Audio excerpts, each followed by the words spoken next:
These latest headlines from ABC15 are sponsored by Lerner and Rowe Injury Attorneys. One call, that's all. I'm Faye Fredericks with your top stories from ABC15 Arizona. Big news on the first day of the Republican National Convention in Milwaukee. Former President Trump announcing his running mate, Ohio Senator J.D. Vance. A one-time critic turned ally, the Marine veteran and hillbilly elegy author, worked as a venture capitalist before winning Ohio's open Senate seat. Back in 2016, Vance called Trump dangerous and unfit for office. But after meeting Trump in 2021, he reversed his opinion. In a statement, Trump said, as vice president, J.D. will continue to fight for our Constitution, stand with our troops, and will do everything he can to help me make America great again. We'll have more analysis on the decision tonight at 5 and 6. Investigators today still working to determine the shooter's motivation. The FBI believes 20-year-old Thomas Crooks acted alone. Law enforcement sources telling ABC News Crooks had looked at disinformation and conspiracy theories online, but nothing threatening. They haven't found evidence of mental illness, a criminal record, or links to extremist organizations. Former classmate remembering him as polite and intelligent, but quiet and reserved. In my class, he didn't talk about politics. He kept to himself about that. And there was never anything negative that anyone had ever heard about him. Investigation continues. There are growing questions about the security response at the rally. Butler County Sheriff telling ABC News moments before the gunman shot President Trump, a local officer confronted the shooter on the roof, but the shooter quickly turned and aimed his gun at the officer, forcing him to retreat and then fall down. Investigators say they're trying to figure out how he made it onto the roof. The shooting may lock in Trump's victory in November. Many, including Democrats and Republicans, calling on the shooting to serve as a turning point.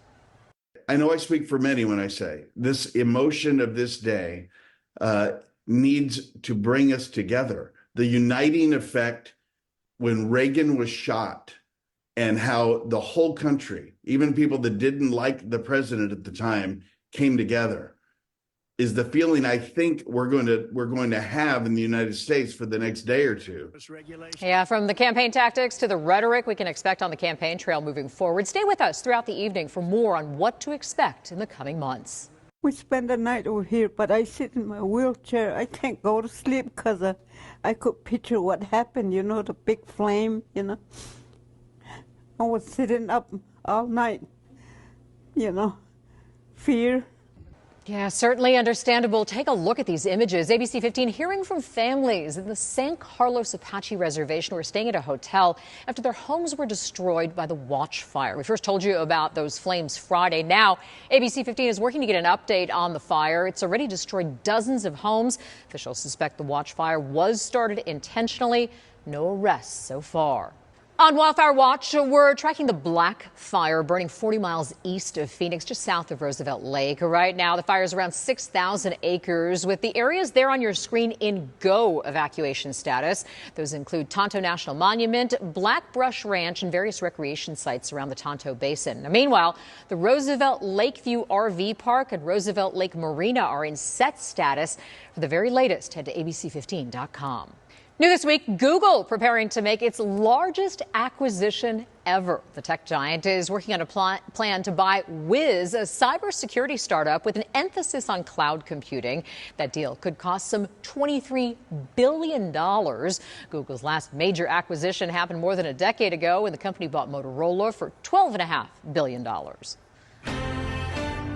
A long extreme heat streak finally snapped last night as storms hit the valley. So many of you helping us tell the weather story, like Satya sending this heavy rainfall from Tempe. David, meanwhile, capturing lightning over the valley overnight. If you have weather pictures or video, we'd love to see it. Send us your best to share at ABC15.com, and you just might see your work featured on air. I'm Chief Meteorologist Amber Sellens, tracking your most accurate forecast as we head into another hot day tomorrow. Temperatures only dropping to near 90 degrees in Phoenix, with much of the rest of the valley in the 80s early tomorrow morning.